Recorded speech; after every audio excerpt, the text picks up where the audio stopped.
आपण सुरू करूया geomorphology and remote sensing.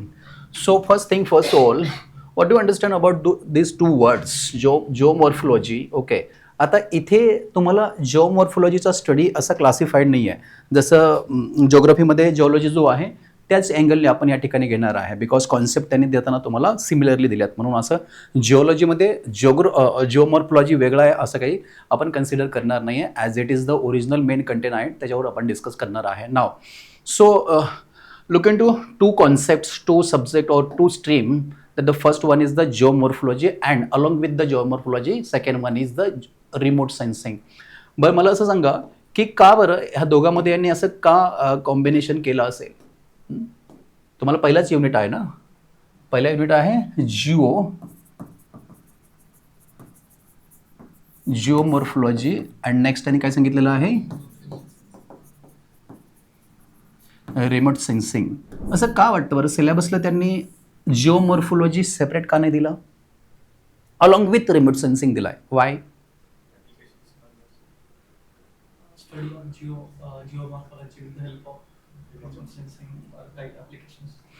Somehow in 1960 याच्या आधी ह्या टूल्स, त्याला आपण काय म्हणतो जिओ टूल्स और टेक्निक्स, हे होतं का? नो.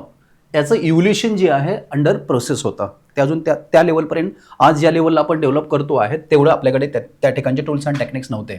मग तेव्हा आपण फक्त स्टडी करत होतो the help of traditional knowledge on the base of observations and the data modelling. But the here data modelling with the observation बेसवर आपण काय करायचो, लँडफॉर्म जे आहेत लँडफॉर्म्स. ओके, या लँडफॉर्मचा स्टडी आपल्याला जो एक्झिस्टन्स आहे याचा अर्थ काय आहे, जो ऑब्झर्वेशन आपण करू शकतो अशाच लँडफॉर्मचा आपण स्टडी करत होतो.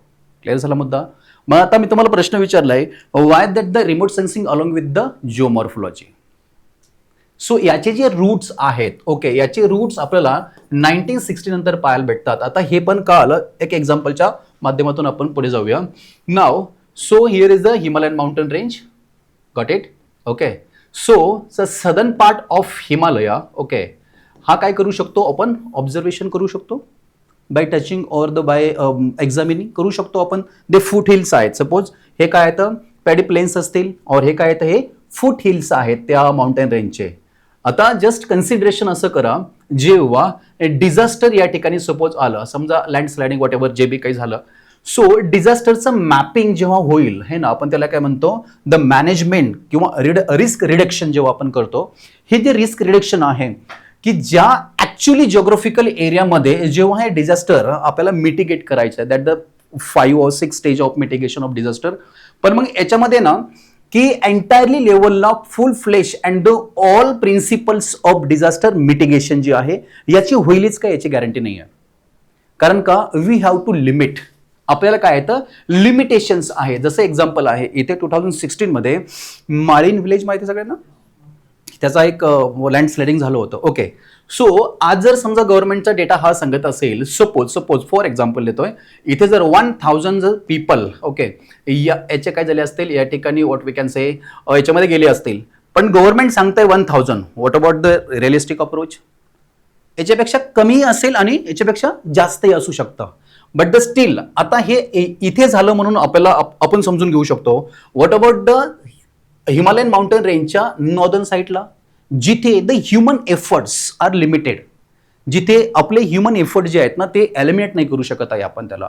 म्हणजे त्या जेव्हा बी डिझास्टर होईल त्या डिझास्टरचा पूर्ण जो डेटा आहे तो आपल्याकडे एक्झिस्ट असेलच असं नाही आहे. That we have to limit to the human efforts. मग आता अशा केसमध्ये काय करायचं, मग अशा केसमध्ये आपल्याकडे काही टूल्स अँड टेक्निक्स असणं गरजेचं आहे की जो आपण एरियल फोटोग्राफी किंवा एरियल टूल्स वापरून आपण हा जो डिझास्टर झालेला आहे हा डिझास्टर काय करू शकतो, एक्झामिनिंग करू शकतो ना. आता महत्वाचा क्वेश्चन असा आहे की वाय एरियल फोटोग्राफी इम्पॉर्टन्स. दोन केसमध्ये आपल्याला एक समजून आलं की हिमालयन माउंटेन रेंजमध्ये असणारं डिझास्टर आणि मालिन विलेजमध्ये असणारं आपल्याला डिझास्टर, सो डिझास्टर होऊन गेलं नो प्रॉब्लेम आहे. ओके, बट इन फ्युचर आपण काय करू शकतो, that the mitigation of disaster management खूप चांगल्या लेवलला करू शकतो. मग याच्यासाठी काय आहे, आपल्याकडे प्री प्लॅन डेटा असणं गरजेचं आहे, प्री प्लॅन एक्झिक्युशन प्लॅन असणं गरजेचं आहे on the base of data. आता बघा, जेव्हा नॉर्दर्न पार्ट ऑफ, आता हे एक्झाम्पल जे आहे फक्त डिझास्टरसाठी नाही आहे, काल एक्झाम्पल दिलं होतं रिलायन्स इंडस्ट्रीचं, राईट. सो रिलायन्स इंडस्ट्रीने जेव्हा या गोदावरी रिव्हर बेसिनमध्ये त्यांना क्रूड ऑइल सापडलं, ओके, सो ते ह्युमन एफर्ट्स आहेत का? अर्थातच नाही आहे, कारण इंटेरियर पार्ट ऑफ अर्थमध्ये अजून तरी टेक्निक्स नाही की आपण काहीतरी जाऊ आणि आपण त्याला ऑब्झर्वेशन करून डेटा नोंदणी करू, असं तर काय आहे नाही. मग त्यांनी जेव्हा हे काही ट्रिक्स अँड टेक्निक्स या ठिकाणी वापरले, म्हणजे टूल्स अँड टेक्निक्स जे आहेत ना वापरले, आणि त्यांना ते त्या ठिकाणचं असणारं क्रूड ऑइल एक्झिस्ट झालेलं आहे. आता या डिस्कशनवरून आपल्याला काय सांगू शकतो, तो याचा आपल्याला मिनिंग भेटतो कशाचा, that the remote sensing GIS and GPS along with the काय आहे जिओमॉर्फोलॉजी. जेव्हा ॲट अ हिस्टॉरिकल पार्ट जर आपण पाहिला, तेव्हा आपल्याकडे we have to limit of knowledge of geomorphology. Clear झाला मुद्दा. पण जेव्हा आपण बेसिक डेटा ऑफ जिओमॉर्फोलॉजी त्याचा आपण utilisation to the digital evidence modelling म्हणतो आपण, DEM जो आहे, हा DEMच्या माध्यमातून असा एरिया, असा जिओग्राफिकल एरिया और geographical what we can say natural resources जे की एक्झिस्ट आहेत पण आपल्याला आतापर्यंत काय होत नव्हते, आपण एक्सप्लॉइट करू, त्याला आपण यूज करू शकत नव्हतो. सो याच्या माध्यमातून काय आहे, आपल्याला त्याचा फाइंड आउट करू शकतो, आपण एक्झिस्ट करू शकतो आणि युटिलायझेशन करू शकतो. दॅट्स वाय तुमचा जो पहिला जो त्यांनी टायटलिंग जे दिलेला आहे, आता याचंही असं कारण आहे की कम अक्रॉस फॉरेस्ट ऑफिसर उद्या जे बी कोणी तुम्ही होणार आहेत, सो तुम्हाला त्याचं नॉलेज असणं गरजेचं आहे की व्हाय द टायटलिंग इज अ परफेक्ट, आणि ह्या टायटलिंगच्या पाठीमागं असणारं काय आहे, हा त्यांचा मेन अप्रोच आहे. तो गट्टो नो क्लिअर झाला मुद्दा, right. Now as a summary of this lecture, so पहिले टायटल टाका, सो जिओमॉर्फोलॉजी इंट्रोडक्शन टू. आता हे क्लिअर झालं ना, geomorphology along with the remote sensing. Now हे जिओमॉर्फोलॉजी इंट्रोडक्शन आपण या ठिकाणी डिस्कस करूया. सो आपल्याला काय वाटतं, जिओमॉर्फोलॉजी, जिओमॉर्फो मीन्स व्हॉट, काय अर्थ अभिप्रेत आहे, पहिला तर आपण समरी बघूया. जिओमॉर्फो म्हणजे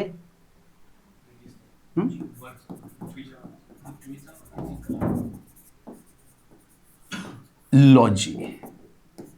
जिओमॉर्फो, geo means the earth, that means the earth science, the surface of earth. हा काय आहे, मिनिंग आहे, ग्रीक वर्ड आहे हा Jio. Morphy means earth, okay. Morpho means, that means the form, or in other words shape and size.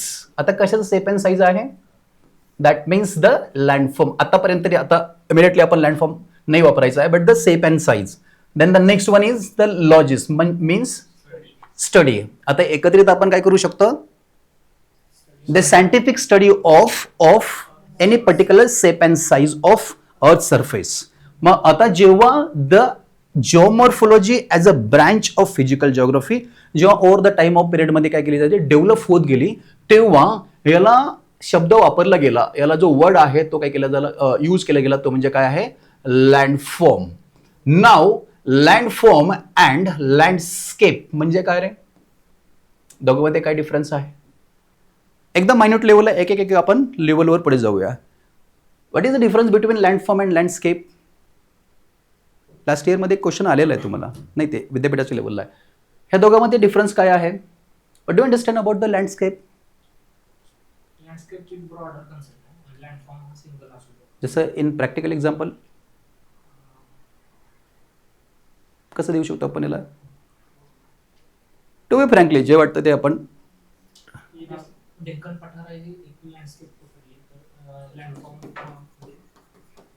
Deccan plateau हा काय आहे, landscape. Okay, no issue. What about the landform, correct आहे, बरोबर सांगतोय. लँडफॉर्म मीन्स, नाही यालाच रिलेव्हंटली एक्झाम्पल सांगता येईल ना. Deccan plateau as a we can say landform as a part of landform. Now what about the landscape on Deccan trap.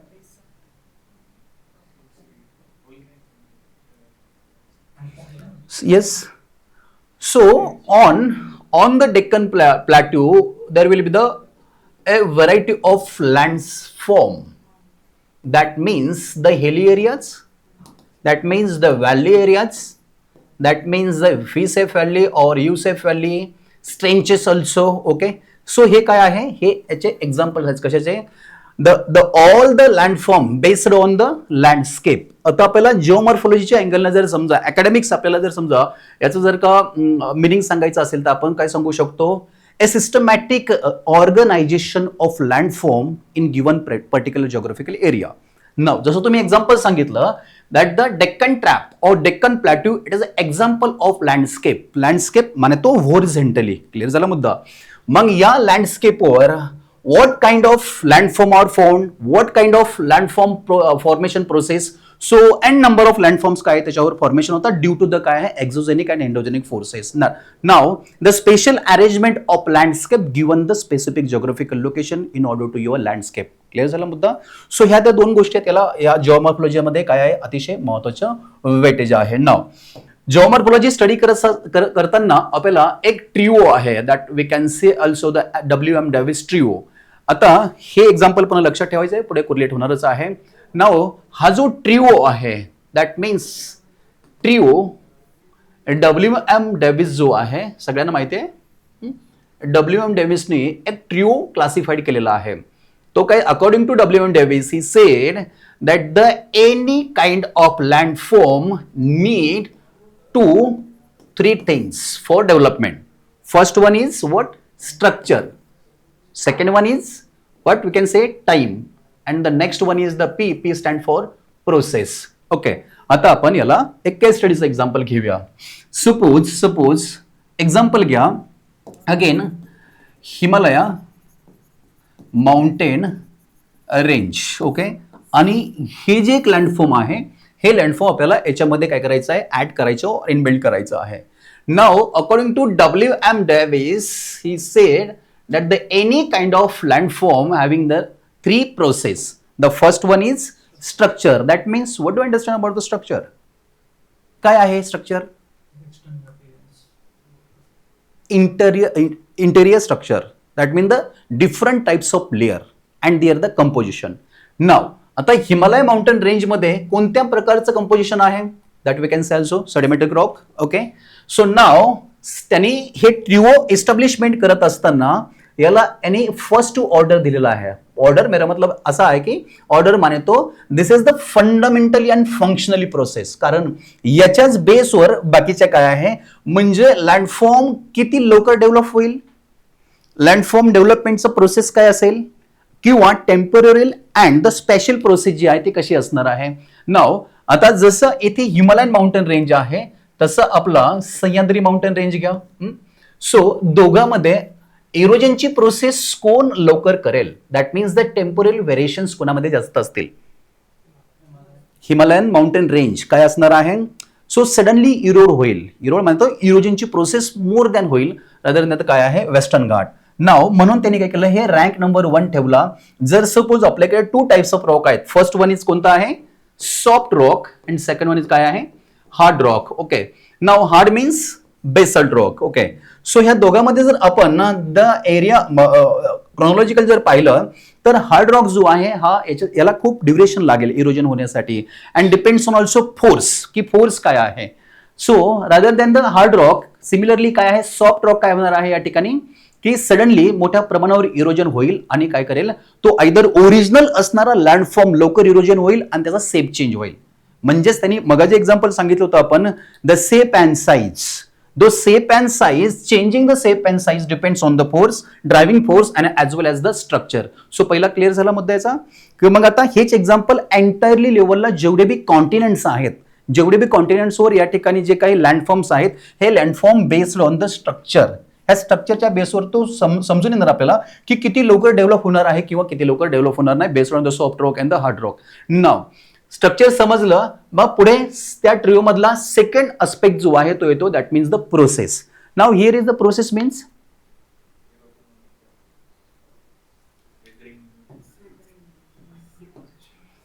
याच्यासाठी हा Himalayan mountain range as a landform म्हणून कन्सिडर करण्यासाठी what type of force are responsible,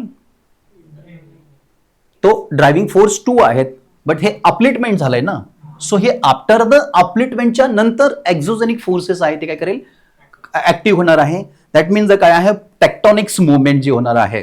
so इथे जेव्हा interior part of this area जेव्हा tectonic movement जी आहे हे tectonic movement जेव्हा बी होईल तेव्हा चेंजिंग द नेचर ऑफ काय आहे सो पर्टिक्युलर जिओग्राफिकल लोकेशन आणि मग याच्यानंतर याचा स्लोप काय असेल लक्षात ठेवा. जिओमॉर्फॉलॉजीमध्ये स्लोपला खूप इम्पॉर्टन्स आहे की स्लोप जो आहे आणि ह्या स्लोपचं कंपॅरेटिव्हली आपल्याला स्टडी करायचं आहे. पेंक आहे, एलसी किंग आहे आणि डब्ल्यू एम डेव्हिस आहे. हे 3 UPSC पासून तर तुमच्या एक्झाम पर्यंत काय त्यांनी विचारलेले क्वेश्चन्स आहेत. नाव जेव्हा स्लोप डेव्हलपमेंट होईल आता आपण कन्सिडर करू की हा काय आहे स्टीप स्लोप आहे like 90 degree or the more than 45 degree पेक्षा जास्त काय स्लोप आहे. क्लिअर झाला मुद्दा. इन प्रॅक्टिकल एक्झाम्पल जर सांगायचं झालं द माउंटेन रेंजेसचा सदर्न पार्ट जो आहे तो कसा आहे ग्रॅज्युअली स्लोप आहे कंपॅरेटिव्हली नॉर्थ वाला. क्लिअर झाला. नाव ड्रायव्हिंग फोर्स इथे हाय लेवलला ऍक्टिव्ह होईल आणि जसा स्लोप असणार आहे तसा काय होईल इरोजनची प्रोसेस रॅपिडली होईल ऑर द स्लोली होईल. दोन्हीपैकी जे बी आहे. एरिया कसा आहे जर समजा जास्त स्लोप असेल तर इरोजनची प्रोसेस कशी होणार आहे हाय लेवलला होईल. म्हणजेच काय ड्रायव्हिंग फोर्स जी आहे त्या ठिकाणी एक्झिस्ट असणारं समजा मुव्हिंग वॉटर असेल रनिंग वॉटर असेल वॉट एव्हर जे बी काय और ग्लेशियर्स असतील हे काय होणार आहे फास्ट मुव्हिंग होईल आणि काय मोठ्या प्रमाणावर इरोजनची प्रक्रिया होईल. हा एक पार्ट झाला. दुसरा पार्ट जो आहे हा झाला एक्झोजेनिक फोर्सेसचा. क्लिअर झाला. अपलिटमेंट झालं. So agents of exogenic forces how many agents of exogenic forces किती एजंट्स आहेत एक्झोजेनिक फोर्सेसचे कोणते कोणते एलियन त्यालाच आपण एलियन म्हणतो glacier flowing water and the काय एलियन और आपण त्याला काय म्हणतो नेक्स्ट सी वॉटर. हे काही मेजर 4 आहेत. लक्षात ठेवा ह्या 4 इम्पॉर्टन्स या 4 मेजर एजंटच्या माध्यमातून जे अपलिटमेंट झालेलं आहे त्याला पुन्हा काय केलं जातं या ठिकाणी स्लो डाऊन करून द ग्रेडेड लेवल कॉन्सेप्ट आहे ग्रेडेड लेवलचा त्याला म्हणायचं आपण काय बेस लाईनला घेऊन येण्याचं कार्य केलं जातं. आणि अल्टिमेटली की continuous and consistency he process चालू आहे म्हणून काय आहे तो इक्विलिब्रियम जी कॉन्सेप्ट आहे डायनामिक्स ऑफ इक्विलिब्रियम हे काय आहे अर्थच्या सरफेसवर या ठिकाणी मेंटेन केलं जातं. ही आहे process. What about the this T1 that means the time. Now the chronologically आपण जर समजून घेतलं तर आपल्याला हे आपल्याला शिकायला भेटतं की जेव्हा टाइम आज जो प्रेझेंटमध्ये असणारा जो लँडफॉर्म आहे तो प्रिव्हियस वन असंच होता का नो. तिथून पुढे पाठीमागे आपण गेलो तर तो पुन्हा असंच असेल का नाही आहे. आज जो लँडफॉर्म प्रेझेंटमध्ये आहे 20 और 100 और 200 इयर्सच्या नंतर पण असंच राहील का नाही आहे. सो ही जी क्रोनॉलॉजिकली प्रोसेस आहे हे डिपेंड करतो की तो जो किती ओल्ड आहे किंवा किती न्यू आहे. सो जेव्हा that the mature young stage mature stage and the old stage depends on your time. So लँडफॉर्म development होण्यासाठी वी नीड टू टाइम. म्हणजे हे जे ट्रिओ आहे हे ट्रिओ ह्या आपल्याला डब्ल्यू एम डेव्हिसनी सांगितलेलं आहे and this is your core part of geomorphology. तर ट्रिओ क्लिअर झाला आपल्याला. सो या ट्रिओमध्ये 3 कॉन्सेप्ट आहेत कोणत्या structure process and the time. So that the 3 concept in order to your landform development आहे. मुद्दा क्लिअर झाला. नाव पुढे टायटल टाका जस्ट ॲज अ समरी म्हणून the classification of landforms. Classifications of landform. Classification of landforms. How many types of landforms? किती प्रकारचे landforms आहेत?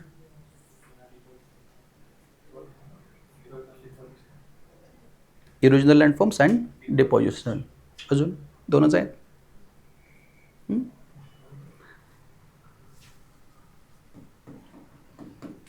Types of landforms classification of landforms दोघांमध्ये काय फरक आहे? दोघांमध्ये काय आहे फरक आहे. That the classification it's a broad concept. This one is the small concept under the classification right. So घ्या पुढे there are the 3 classification of landforms. First one is the first order landforms. तुम्हाला जिओग्राफीवर बनवून सोडणार. First order landform. Second one is the second order landform. मध्ये थोडं space ठेवा examples घ्यायचे तर.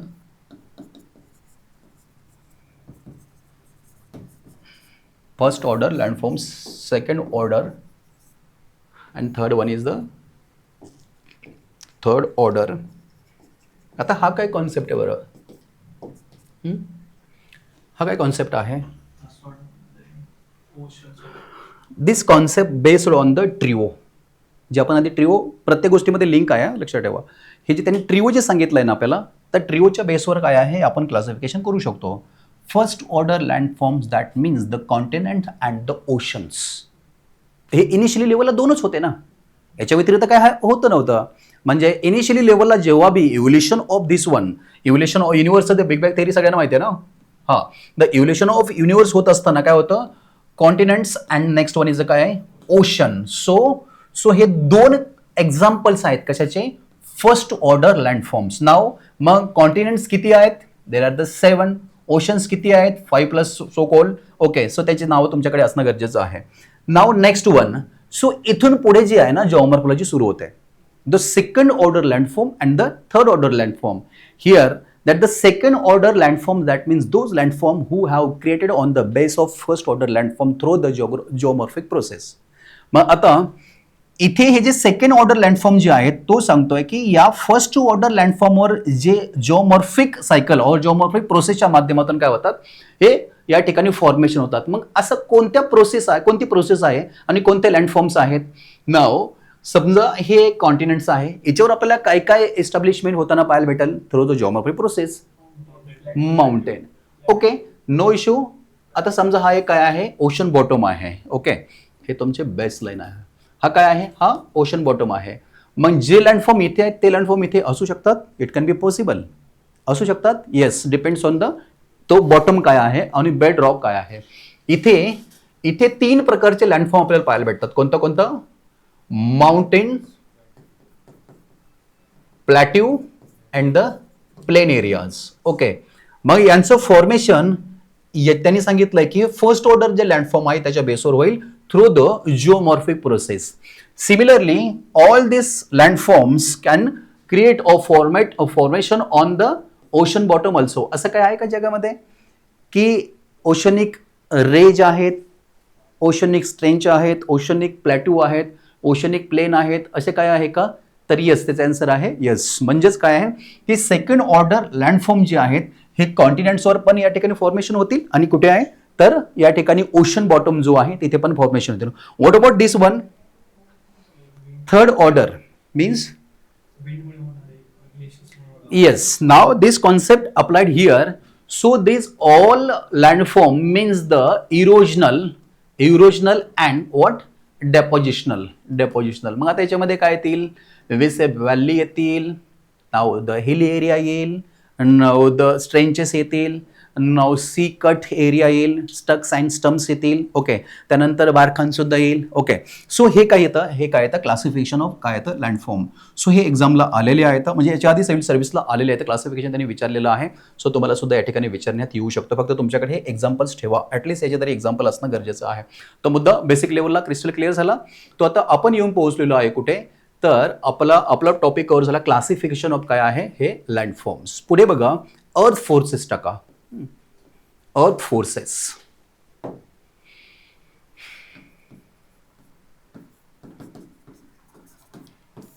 लवकर घेतो, तुम्हाला सगळ्यांना माहिती आहे म्हणून. किती प्रकारचे फोर्स आहेत, endogenic and yes driver force काय तिथे, याचे ड्रायव्हर्स काय आहेत, हीट, देन द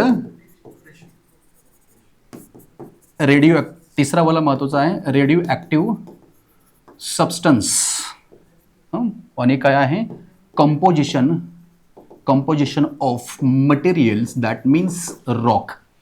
हे काही याचे ड्रायव्हिंग फोर्सेस आहेत. आता याच्यामध्ये द कोर पार्ट जो आहे तो कोणता आहे, हा वाला आहे radio active substance. Because of radio active सबस्टन्समुळेच काय आहे या ठिकाणी फ्लो म्हणजे तो कन्व्हेन्शन तयार होतो आहे ना. सो कन्व्हेन्शन काय करतो, जेव्हा कन्व्हेन्शन अप साईडला जाईल तेव्हा अर्थ सरफेस काय होईल, अपलिटला जाईल. ओके, कुठेतरी तो पुन्हा जेव्हा डाऊनला जाईल तेव्हा काय होईल या ठिकाणी सबमर्ज होणार आहे. So these are the major काय ड्रायव्हर फोर्स आहे. आणि याचे एजंट्स कोणते कोणते आहेत ना, बेसिक थिनी डिफरन्स समजलं ना. This is the driver force. Okay, what about the agent कोणते तर volcano, earthquake, tsunamis, like here also tsunamis. हे काय तर महत्वाचे प्लेट टेक्टॉनिक्स ऑल्सो. ओके, हे काय तर याचे मेजर एजंट्स आहेत. नाव the all these agents and all these driving force that the change of shape of earth surface. Clear झाला मुद्दा. जर सपोज एखादा एरिया जर प्लॅट्यू असेल, क्लिअर झाला. So due to this all things, all phenomenas, okay, हा काय होईल या ठिकाणी अपलिफ्टमेंटला जाऊ शकतो किंवा हा काय होईल असा सबमर्ज सुद्धा होऊ शकतो. Depends, again this concept depends on the type of composition. जर सपोज कन्सिडर करा, हे सगळं जर समजा हे जे काही हा ऑल फिनॉमिना जो आहे हा महाराष्ट्र प्लॅट्यूवर झाला तर, डेक्कन ट्रॅपवर झाला तर कोणत्या प्रकारचं लँडफॉर्म तयार होऊ शकतं? हे सगळे हिट, हे सगळे ड्रायव्हर्स आणि हे समजा एक्झाम्पल आहे, समजा अर्थक्वेक आला, ओके, द सरफेस जो आहे हा ऑपलेट होईल की डाऊनवर्डला जाईल? बाय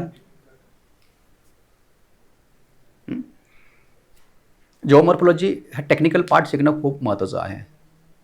का होऊ शकतं? कन्व्हर्जिंग आहे का डायव्हर्जिंग आहे? नाही तरी सुद्धा असं आपण समजून घेऊया, हा तर तेच विचारायचं होतं. समजा कन्व्हर्जन आहे, अपडेट होईल.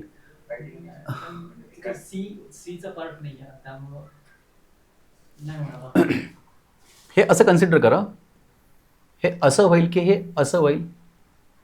हा एक ब्लॉक आहे, that means the Deccan trap असं म्हणूया. इथे फोर्स ऍक्टिव्ह झाले, इंडोजेनिक फोर्सेस जी आहे, मग याच्यामुळे याला हे डाऊन लेवलला जाईल की अप लेवल जाईल? दॅट मीन्स द वॉर्पिंग समजतं ना, वॉर्पिंग जे आहे हे वॉर्पिंग होणार की क्रॅक्स अँड जॉईंट्स होणार?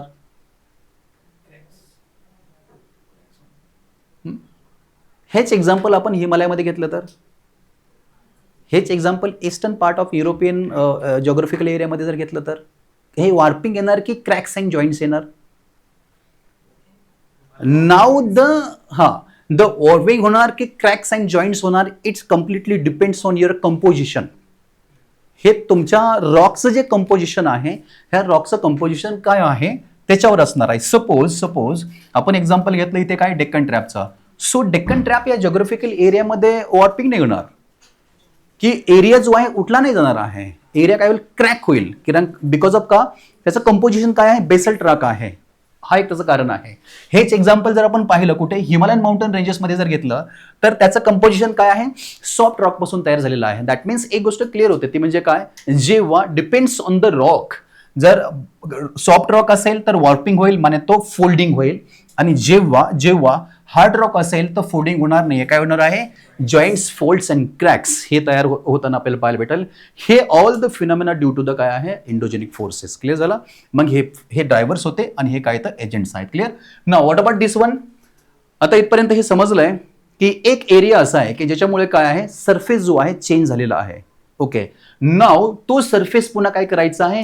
ग्रेडेड बेसला घेऊन यायचा आहे किंवा आपण त्याला काय म्हणू? बेस लाईनला घेऊन यायचं. दॅट मीन्स द झिरो लेवलला आपल्याला आणायचं आहे. ही जी हाईट या ठिकाणी काय वाढलेली आहे, ओके, ती पुन्हा अगेन इथपर्यंत घेऊन यायची. मग नाव हे जे exogenic forces and there the agents आहेत, याचं काम लगेच काय होतं? या ठिकाणी सुरू होतं आणि तो कॉन्सेप्ट येतो डायनामिक इक्विलिब्रियमचा, की ह्या दोन्ही फोर्सेसच्या माध्यमातून काय केलं जातं की up and down, reshaping and the shaping, हा जो कॉन्सेप्ट आहे एक्झोजेनिक आणि इंडोजेनिक फोर्सेसच्या माध्यमातून केला जातो. आता इंडिरियर्समध्ये तर पुढे आहे तुम्हाला स्लोप, तुमच्या सिलेबसमध्ये मेन्शन केलेला आहे स्लोप, तेव्हा आपल्याला हे इंडिरियर्समध्ये शिकायचं आहे. म्हणजे कॉन्टिनेंटल बिल्डिंग प्रोसेस आहे, त्यानंतर पुन्हा अजून काय माउंटेन बिल्डिंग प्रोसेस आहे. आणि हे होत असताना अजून एक कॉन्सेप्ट आहे डिस्ट्रोफिझम.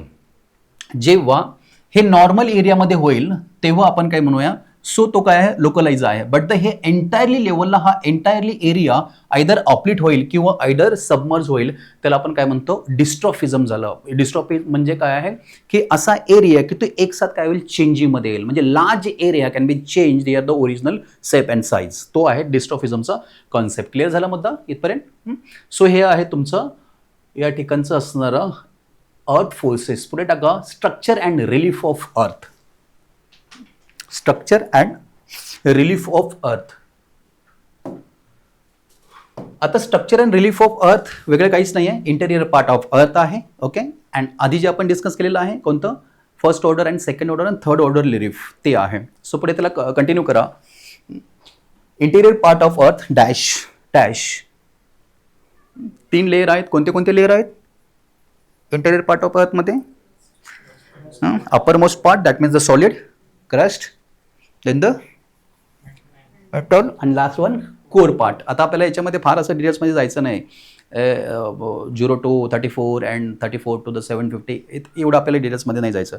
पुढे जेव्हा कॉन्सेप्ट आहे तेवढा आपण. सो मेजर 3 काय आहेत, झोनिंग आहेत. दुसऱ्या साईडला काय आहे, अगेन मगाचं जे आपण फर्स्ट ऑर्डर, सेकंड ऑर्डर आणि थर्ड ऑर्डर जे आहे द स्ट्रक्चर ऑफ रिलीफ आहे ते. So the layer of interior part of earth and the structure of earth, याला आपण काय म्हणू या ठिकाणी आपण we can say also the structure and relief of earth. Clear झाला मुद्दा. सर हे होतं आपल्या ह्या तुमच्या पहिल्या युनिटच्या टायटलिंगचं काय आहे ॲज अ समरी. क्लिअर झाला, इथपर्यंत क्रिस्टल क्लिअर आहे. Look into this image. Content as it is तुम्हाला भेटून जातील. Okay, but the content convert into image केलेले आहेत. येथे बघा जरा पहिलं आपण जे डिस्कस केलेलं आहे the earth surface and system, that means the forces of earth. Forces of काय येतं, अर्थ, जे आता आपण डिस्कस केलेलं आहे. So endogenic forces the change the shape and size of earth surface. then similarly due to this exogenic forces that the earlier जो काही त्याचा सेप अँड साईज चेंज झालेला आहे त्याला आपण काय केलं जातं, ग्रेडेड बेसला आणण्याचं काम केलं जातं. पहिला क्लिअर झाला. Next one is the weathering and the mass wasting. हां, सो वेदरिंग माहिती आहे म्हणजे काय, वेदरिंगचा मतलब काय आहे आणि मास वेस्टिंग दोघांमध्ये काय डिफरन्स आहे. So weathering can be classified in the 3 types. First one physical, chemical and the biological. Okay, आता तरी इथे एवढं डिस्कस करूया, बाकी आपण पुढे करणारच आहेत. नाव ह्या 2 इमेजमध्ये आणि याच्यामध्ये काही डिफरन्स पाहायला भेटतोय का. सो ट्रॉपिकल लॅटराइट्स म्हणतो आहे. So change the original form of rock due to the this phenomena, और त्याला आपण काय म्हणू शकतो, due to the percolation of water. याच्यामुळे ओरिजिनल जो फॉर्म आहे तो चेंज होईल, कंपाऊंड्स ऑफ रॉक आहे तो चेंज होईल. ओके, मग याचा आणि याचा काही कोरिलेशन आहे का. चला अजून एक एक्झाम्पल, अजून डिटेल्समध्ये समजून येण्यासाठी, हे जे फिजिकल जो काही वेदरिंग आहे, physical, chemical and the biological weathering, it is a responsible to the mass wasting का दोन्ही टोटल डिफरंट कॉन्सेप्ट आहेत. बिकॉज सो इथे एक एक्झाम्पल घेऊया आपण. एक एक्झाम्पल असं आहे, समजा हा स्ट्रक्चरल रॉक आहे, हा काय आहे, हा असा एक रॉकचा काय आहे स्ट्रक्चर आहे, राईट. सो याच्यामुळे काय झालं, फिजिकल वेदरिंग झालं, अगेन पुन्हा केमिकल वेदरिंग झालं. ऑब्विसली हे तर आहेतच बायोलॉजिकल वेदरिंगला. द सॉलिडिफिकेशन जे आहे याचा जो घट्टपणा होतो तो काय होईल, लूज व्हायला लागतो. ओके, आणि ॲट द सेम, आता बघा हे कुठे पण होत नाही आहे, लक्षात आलं तुम्हाला. सो केस स्टडी जर आपण घ्यायचं तर तो जगन्नाथ मठाचं नाव ऐकलं ना, केस स्टडी 21/23 मध्ये झालेली आहे. हे कुठे पण होणार नाही. मास वेस्टिंग जो आहे ना हा कुठेही होत नाही. त्याचं कारणच असं आहे. सो हे 3 टाइप्स ऑफ वेदरिंग जरी त्या ठिकाणी एक्झिस्ट असेल और ऍक्टिव्ह असेल, but we need to the काय आहे द डिग्री ऑफ स्लोप. लक्षात ठेवा, स्लोप शिवाय हे होणार नाही. आणि जरी समजा स्लोप जसा स्लोप असेल तसं काय होईल, या ठिकाणी लँडस्लाइडिंग होईल. बट द स्लोप एकदम स्टीप स्लोप असेल, याचं कार्य जे आहे मोठ्या मेजर लेवलला काय असणार आहे, चालू आहे. द रेनफॉल सुद्धा काय आहे मॅक्स लेवलला आहे. तर मग मात्र काय होईल, याच्यामधून हे एक साथ जो आहे हा काय होणार आहे, स्लीप होईल, और एक साथ काय आहे वरचा लेवल डाऊनफॉलला येईल. म्हणजे एका जिओग्राफिकल लोकेशनमध्ये की एंटायरली एरियामधून काय आहे की लँडस्लाइडिंग होणे म्हणजेच काय, नॉट स्मॉल लेवलला, एंटायरली लेवलला लँडस्लाइडिंग होणे म्हणजेच काय आहे, हा कॉन्सेप्ट आहे मास वेस्टिंगचं नाव. आता याच्यामध्ये काही कॅटेगरीज आहे. सिंपल मास वेस्टिंग आहे, डेब्रिज मास वेस्टिंग आहे. इंडियाच्या संदर्भात सांगायचं झालं तर आपल्याकडे मोठ्या लेवलला डेब्रिज लँडस्लाइडिंग होतो, म्हणजे आपल्याकडे कमी होतो इथे, पण हिमालयामध्ये आहे ना डेब्रिज लँडस्लाइडिंग होतो. त्याच्या पाठीमागे काय तर काही ड्रायव्हिंग फोर्स आहेत. तर सगळ्यात महत्त्वाचा ड्रायव्हिंग फोर्स कोणता आहे तर या ठिकाणचा असणारा हा स्लोप आहे. मुद्दा क्लिअर झाला. नाव आता weathering and the mass wasting. Now here लँडफॉर्म and the evolution, की लँडफॉर्म जे बघा आपण डिस्कस केलेलं आहे, लँडफॉर्मची निर्मिती कशी होते आणि त्याच्यासाठी रिस्पॉन्सिबल असणारे काय फॅक्टर्स आहेत. हे फ्लोईंग वॉटर्स माने तो running water, glacier, desert and the karst topography as well as काय आहे सी वेव्ह जे आहे यांच्या माध्यमातून काय आहे तर हे या ठिकाणी आपल्याला लँडफॉर्म फॉर्मेशन जे आहे होताना पाहायला भेटेल. नाव आता हे लँडफॉर्म आणि या लँडफॉर्ममध्ये दोघांमध्ये काय डिफरन्स आहे, याच्यामध्ये आणि या इमेजमध्ये. It's mentioning the fold and folds. Here is the hogbacks and the mesas. Mesas and the buttes म्हणतो आपण त्याला. ह्या दोघांमध्ये आणि या दोघांच्या प्रोसेसमध्ये काय फरक आहे, प्रिन्सिपल काय आहे. अपर साइडचं जे आहे deposition and this one is a अजून काय सांगते? Exactly. So this the root cause of this folds and faults जे आहेत ना, हे जे आहे याचं काय आहे, द ड्रायव्हिंग फोर्स डिफरंट आहे. ते इंडोजेनिक फोर्सेसमुळे काय झालं, तर हे मग आपण एक्झाम्पल घेतलं डेक्कन प्लॅटचं. जर तुमचा रॉक जर एकदम हार्ड असेल आणि त्याचं जर इंडोजेनिक फोर्सेस जर झाल्या तर मात्र हे या ठिकाणी होतं, फोल्ड होणार नाहीत, but the faults joints and cracks मात्र बिलकुल होतील. आता हा काय आहे, हा जो आहे हा अगेन जो आहे हा याचा पार्ट आहे, कोणता, एक्झोजेनिकचा. ॲज अ सपोज इंडोजेनिक फोर्सेसमुळे एखादा एरिया ऑपलेट झाला तो इमिडिएटली काय होतो, हा डेझर्ट विंड जो आहे एलियन हा काय करेल, या ठिकाणी स्वतःचं काम करेल आणि ऑल साईडने याचं इरोजन होईल. सो हे याचं स्ट्रक्चर अँड काय आहे, टेक्टॉनिकचा मतलब फक्त एवढाच आहे, हा टेक्टॉनिकचा मतलब नाही आहे. नाव लास्ट वाले बघा, रिमोट सेन्सिंग अँड GIS. मी तुम्हाला एंटायरली पुन्हा इंटरप्रेट करेल ही इमेज. सो इनिशियली लेवलला आपण इथे काय पाहिलं, सो कोर प्रिन्सिपल ऑफ जिओमॉर्फोलॉजी, की जे फोर्सेस ऑफ अर्थमुळे काय होतो, changing of shape and size होतो. नेक्स्ट वन पुढची, जसं WM डेव्हिसनी सांगितलेलं आहे, नेक्स्ट इरोजन झालेलं आहे. नेक्स्ट जर पाहिलं तर अगेन पुन्हा फॉल्ट्स अँड जॉईंट झालेलं आहे. बट इथे आता त्यांनी सांगितलं की remote sensing and GIS. So satellite imagery आपल्याकडे आहेत, एरियल फोटोग्राफी सुद्धा आहे. And now based on 2 methods, जो डेटा आपण काय करतो या ठिकाणी डिजिटली काय करतो या ठिकाणी मॉडेलिंग तयार करतो आहे. आता सुरुवातीला जे मी तुम्हाला सांगितलं होतं की असा एरिया की ज्या ठिकाणी we have the limits, the human limits आहेत, जिथे आपण पोहोचू शकत नाही, तिथे मात्र काय आहे, आपण या मॉडर्न टेक टूलचा वापर करून आपण काय करतो आहे, डेटा कलेक्ट करतो आहे, मॉडेलिंग करतो आहे. अँड तो जो हझर्ड्स वॉट एव्हर जो बी काय हझर्ड्स आहे, मिटिगेशन आहे, और आपण त्याला काय we can say also the environmental planning आहे, त्या प्लॅनिंगच्यासाठी आपण काय करू शकतो, हा वापरू शकतो. सो एंटायरली जो टायटल होता तो क्लिअर झाला की बाबा ह्या इमेजमधून तर क्रिस्टल क्लिअर होत आहे की 2 जे टायटल त्यांनी दिलेले आहेत, जिओमॉर्फोलॉजी अँड द टेक्निकल जे आहे, तर ते आय होप की तुम्हाला क्लिअर झाले. पुढे टायटल टाका, त्याचा पार्ट नंबर 1 जो आहे, जिओमॉर्फोलॉजी ॲज अ कॉन्सेप्च्युअल फाउंडेशन.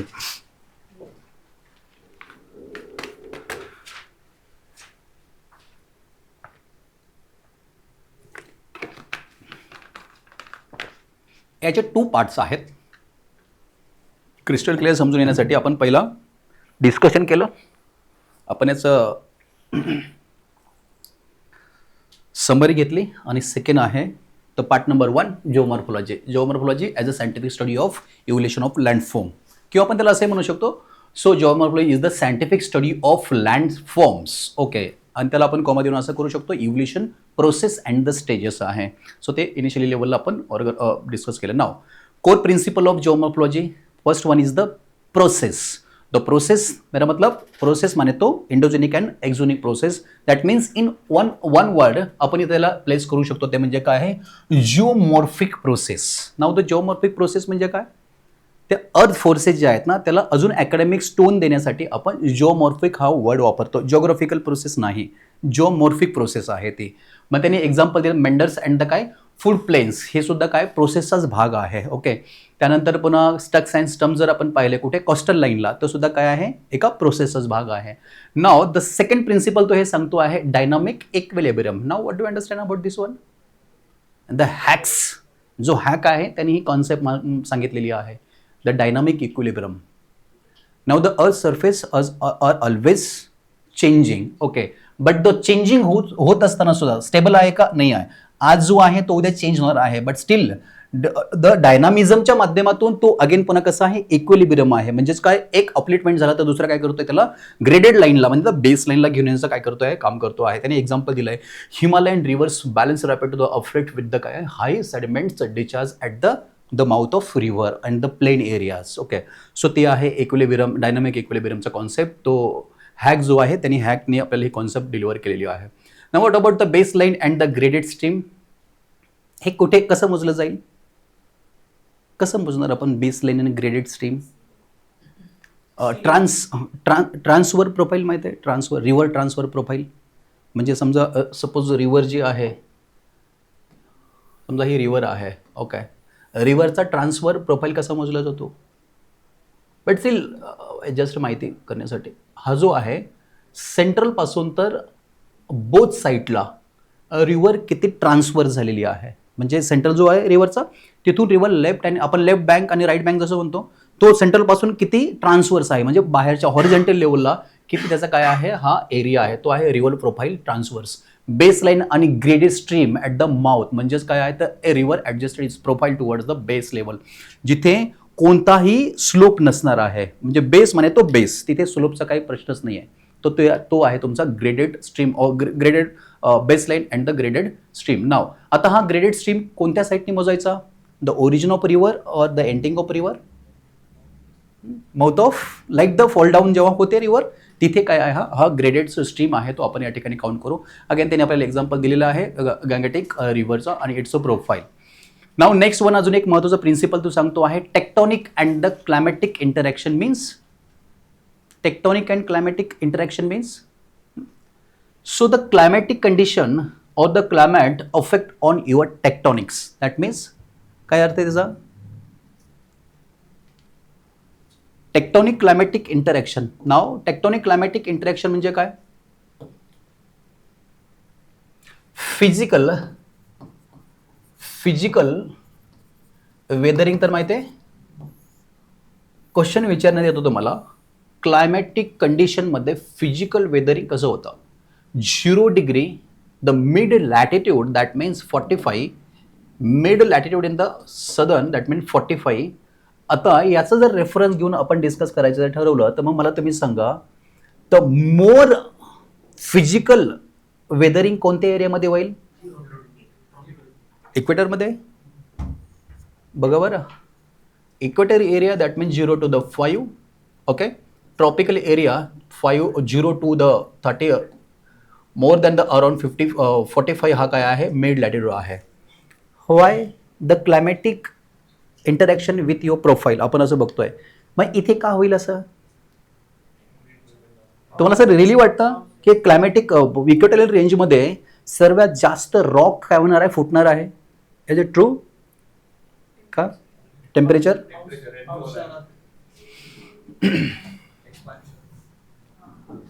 कॉन्ट्रॅक्शन आणि एक्सपान्शन कुठे होईल,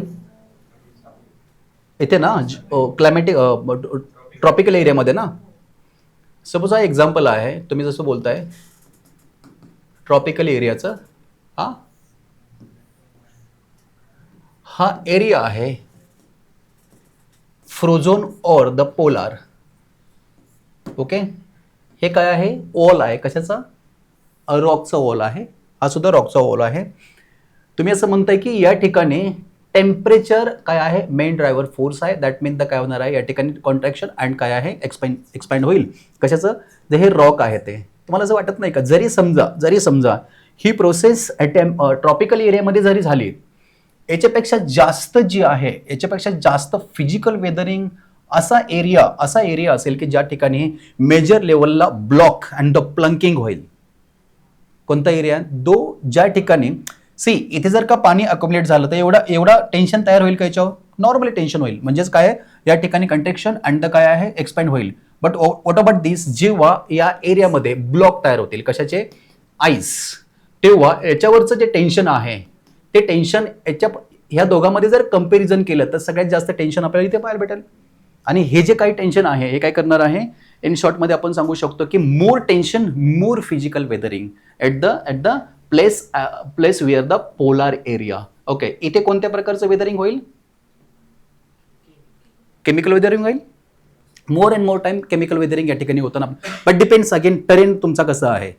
तर सिमिलरली लँडस्केपमध्ये कुठे, वेस्टर्न घाट जो आहे तिथे होणारं वेदरिंग आणि जो महाराष्ट्राचा प्लॅट्यू आहे तिथे होणारं वेदरिंग हा टोटल डिफरंट आहे, लक्षात ठेवा. सिमिलरली एरियामध्ये असणारं लँडफॉर्म असून सुद्धा, सो डिपेंड करणार आहे की त्या ठिकाणचं असणारं काय आहे क्लायमेट आणि क्लायमेटचा इम्पॅक्ट असणार आहे तुमचा काय इंटरॅक्शन विथ द टेक्टॉनिकच्या संदर्भात. नाव आता त्यांनी स्टॅटिक एक्झाम्पल दिलेलं आहे. So monsoon drive erosion intensify the denudation in the actively upliftment the Himalayas. हे एक्झाम्पल आपण इकडे पण लावू शकतो वेस्टर्न घाटमध्ये जे आहे. ओके, सो त्यानंतर डेन्युडेशन अँड क्रोनॉलॉजी हे एक त्याचं कोर प्रिन्सिपल आहे जिओमॉर्फॉलॉजीचा. So denudation and chronology that means what,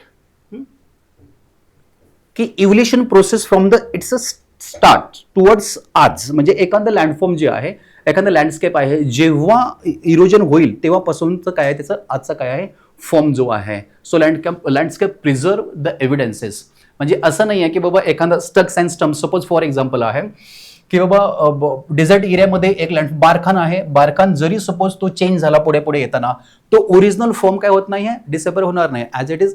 तसा जरी नसेल तरी सुद्धा काय येईल या ठिकाणी थोड्या प्रमाणामध्ये काय त्याचे जे काही हिस्टोरिकल जो टाईमलाईन आहे ती टाईमलाईन आपल्याला पाहताना पाहायला भेटेल. त्याने तिथे एक्झाम्पल बघा कसं दिलं आहे, काय planation the surface on the peninsular area. आता बघा पेनिन्सुलर एरियावर किती जरी या ठिकाणी एक्झोजेनिक प्रोसेस जरी झाली, बट द ओरिजिनल फॉर्म या ठिकाणी डिसेबर होणार नाही. आपल्याला तो फॉर्म या ठिकाणी इन इसेन्शियल लेवलला का होईना पण आपल्याला पाहायला भेटणार आहे. क्लिअर झाला.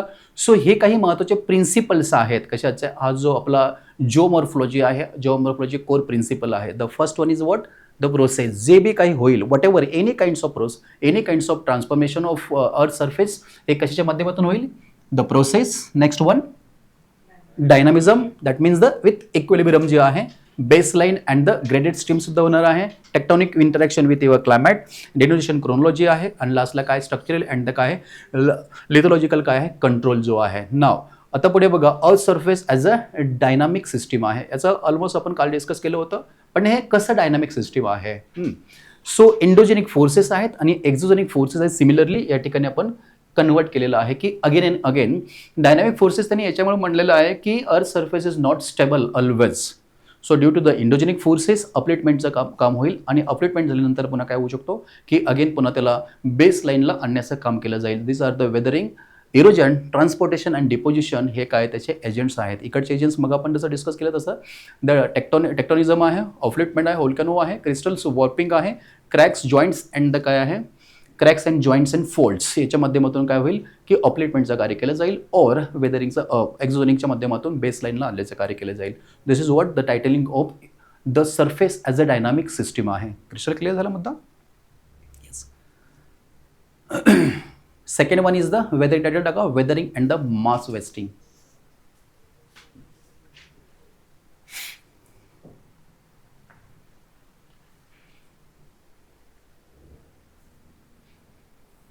आता बरे कोणाला काही डाऊट आहे?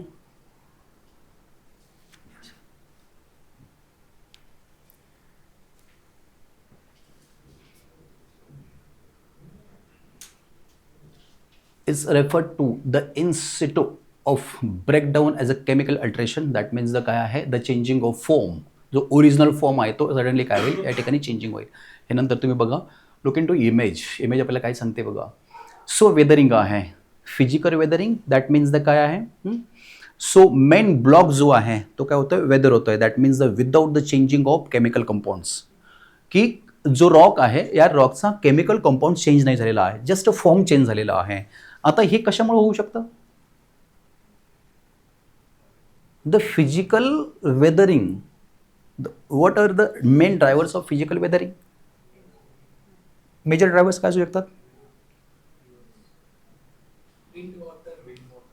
Flowing water, wind, glacier and the sea waves, हे काय तर मेजर ड्रायव्हर्स आहेत. हे सर्वात जास्त कोणत्या एरियामध्ये फाउंड होईल ऑन द ग्लोब? असं कोणतं क्लायमॅटिक झोन आहे की जिथं सर्वात जास्त या टाईपचं काय वेदरिंग होईल? इक्वेटोरियल एरियामध्ये. अजून सी आपल्याला असं क्लासिफाईड नाही करतायत. म्हणून मी तुम्हाला जाणीवपूर्वक प्रश्न विचारला की आपण डायरेक्ट हे नाही बोलू शकत की इक्वेटोरियल एरियावर सर्वात जास्त होईल. डिपेंड्स तुमचं स्ट्रक्चर काय आहे. जसं ॲज अ एक्झाम्पल तुम्ही जे दिलेलं एक्झाम्पल म्हणून सांगतो, समजा 0 to 25 डिग्री याच्यामध्ये जर आपण कन्सिडर करू की या प्रकारचं वेदरिंग जास्त होईल, बट द डिपेंड्स ऑन तुमचा सरफेस आहे.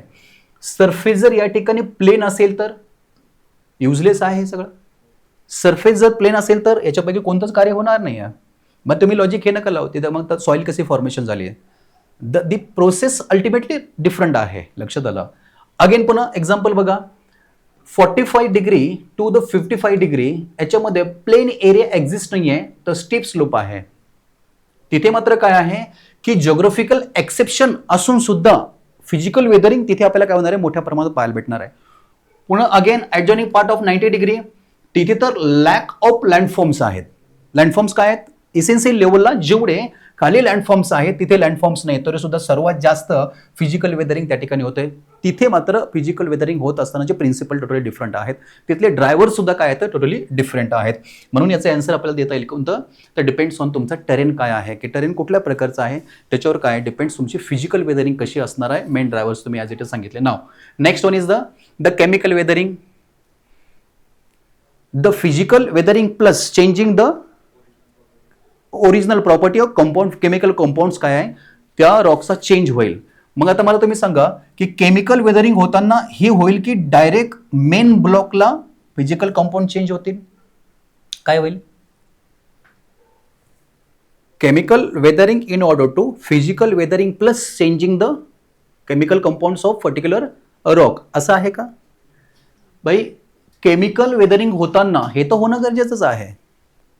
म्हणजे असं नाही, असं कधीच होणार नाही आहे की हा एक ब्लॉक आहे, हा काय आहे एक रॉकचा काय या ठिकाणी मेन ब्लॉक आहे, फक्त याच्यामधले केमिकल कंपाऊंड चेंज झाले असं होईल का? असं नाही होणार आहे. तर केमिकल कंपाऊंड चेंज होण्यासाठी द हे फ्रॅगेन्शन जे आहे आपण त्याला काय म्हणतोय, हे फुटणं जे आहे हे होणं गरजेचं आहे. आणि मग पुढे काय आहे केमिकल कंपाऊंड. आता बघा याला ह्युमन रिस्पॉन्सिबल सुद्धा आहे ॲज वेल एज काय आहे नॅचरल फिनॉमिना सुद्धा आहे. की what factor are responsible for this one? असे कोणते ड्रायव्हर्स आहेत की जे ड्रायव्हर्स याला काय करतात बढावा देतात, बुश करतात? मेजर काय आहे, मेजर ड्रायव्हर जो काय आहे या ठिकाणी आपण रेनफॉल म्हणू शकतो. What about the coastal line? Sea waves. Major काय आहे वॉटर जे आहे ओशनिक वॉटर जे आहे हे मोर सलाईन आहे rather than the monsoon water. त्यामुळं हा जो प्रकार आपल्याला पाहायला भेटतो कोकणमध्ये बघितलं आपण ना, मोठ्या प्रमाणावर आपल्याला हे जे रॉक आहेत रॉकचा कलर, रॉकचे केमिकल कंपाऊंड्स ड्रास्टिकली चेंज झालेत आपल्याला पाहायला भेटतं ड्यू टू द काय आहे सलाईन वॉटर आहे. सो ही एक गोष्ट आपल्याला समजली. नाव याचा जो काही फॉर्मेशन रेट असेल तर जास्त कुठे असेल, की असा एरिया की ज्या ठिकाणी मेजर लेवलला काय आहे तर पाण्याबरोबर पर्क्युलेशन आणि इंटरॅक्शन मोठ्या प्रमाणामध्ये होईल, जसं कोस्टल लाईन आहे आणि मान्सून एरिया आहे. What about this one? आता हे तर झालं समजा बायोलॉजिकल. हे कुठेही होऊ शकतं, म्हणजे याच्यासाठी असं काही स्पेसिफिक एरियाची गरज नाही आहे. डिपेंड ड्रायव्हर्स काय आहेत. हेवी डेन्सली फॉरेस्ट असेल तर जास्त प्रमाणामध्ये आपल्याला पाहायला होईल. ज्या ठिकाणी ॲनिमल जास्त प्रमाणात असतील तर तिथे सुद्धा आपल्याला जास्त प्रमाणामध्ये पाहायला भेटणार आहे. आता बघा physical, chemical and the biological that the 3 types of weathering boost to your landsliding. कारण का ओरिजिनल फॉर्म ऑफ रॉक, जो काही तुमचा रॉकचा ओरिजिनल जो फॉर्म आहे याच्यामुळे काय होणार आहे चेंज होणार आहे. म्हणजे फिजिकल स्ट्रक्चर चेंज होईल, केमिकल स्ट्रक्चर चेंज होईल आणि याच्यामुळे काय आहे की अजून पुन्हा तो मूव्ह करायला जास्त हेल्प होणार आहे. अर्थातच फक्त एवढंच कारण नाही आहे, म्हणजे फक्त the weathering it is not the ultimately part of mass wasting. याच्या व्यतिरिक्त सुद्धा कारण आहे, जसं या ठिकाणी स्लोप आहे, त्या ठिकाणी वॉटर आहे, टाइप्स ऑफ सॉईल आहे, ह्या सगळ्या गोष्टी काय येतात याला काय कनेक्ट करतात आणि मग मेजर इश्यू काय होतो हा तयार होतो. हा रॉक सडनली म्हणजे थोडा थोडा नाही तर काय आहे एक साथ ज्योग्राफिकल एरिया काय होतो फोल्ड डाऊन होतो. त्याला आपण काय म्हणतो मास वेस्टिंगची कॉन्सेप्ट आहे. रिअल टाइम स्टडी केस स्टडी घेता येईल याचा? हे तर क्लिअर झालं ना. रिअल टाइम केस स्टडी घेता येईल, कुठे घेता येईल? गव्हर्नमेंटने रिपोर्ट जारी केला ते जे झालं होतं ना हिमालयामध्ये गव्हर्नमेंटने जेव्हा ते टीम गेली त्यांनी एक्सप्लेनेशन वगैरे केलं तर त्याच्यामध्ये त्यांनी क्लिअरली मेन्शन केलेलं आहे की तो Jagannath Math and adjoining part जो झाला ना तो याच्यापैकी काही कारणं आहेत, परंतु major cause the intervention of humans major लेवलला आहे. आणि त्यांनी खाली अगदी मेन्शन केलेलं आहे जो रिस्ट्रिक्टेड एरिया होता तिथे काय झालेलं आहे कन्स्ट्रक्शन झालेलं आहे. मग आता फुल्ली फ्लेशमध्ये आपल्याला हे नाही म्हणता येणार आहे that the 3 types of weathering and the another factors are responsible as well as natural factor as well as काय आहे ह्युमन इंटरव्हेन्शन हे काय आहे मोठ्या प्रमाणावर रिस्पॉन्सिबल आहे कशासाठी मास वेस्टिंगसाठी. क्लिअर झाला मुद्दा. सो हे आहे बरं. दुसरा नाव मास वेस्टिंगचे काही तुम्हाला ॲज अ रिव्हिजन की फॅक्ट्स दिलेले आहेत. The shear and stress and the shear and काय स्ट्रेंथ जे आहे ते म्हणजे काय आहे हे थोडंसं हे बघा याच्यावर कॉन्सेप्च्युअल द असतो ना the elaborate the term so and so ते इकडे येण्याचे चान्सेस जास्त आहेत. Okay. The slope stability factor जे आहेत की बाबा हे जर फॅक्टर ॲक्टिव्हली असतील तर स्लोपचा स्टॅबल राहू शकतो किंवा निगेटिव्हली झालं तर स्लोप काय होतो या ठिकाणी स्टेबल राहणार नाही आहे. इमिडिएटली फॅक्टर्स दिले तर आणि त्याचे काय येतं एक्झाम्पल सुद्धा आपण या ठिकाणी दिलेले येतं. Now the shear stress is the down slope driving force acting the parallel to the slope. मतलब काय याचा अर्थ काय झाला त्याचा?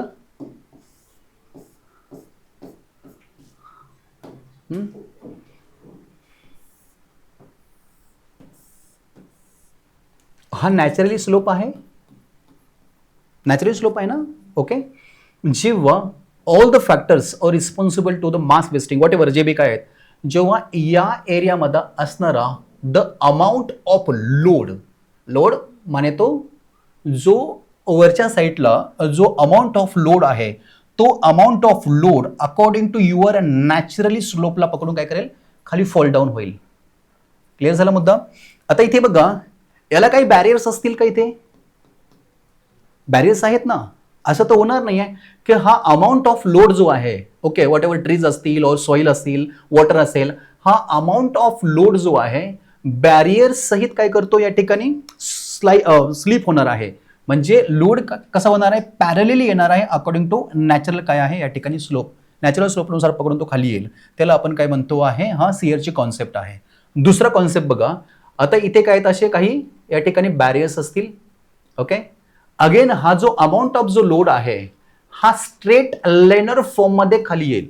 म्हणजे जर समजा हा लोड जो आहे, याला समजून घ्या प्रॉपरली, हा जो लोड आहे हा लोड समजा इथे आला, माइट बी हे पण होऊ शकते की इथे व्ही टाईपची व्हॅल्यू असेल, किंवा इथे अगेन स्मॉल काय असेल अशी रेंज असू शकते.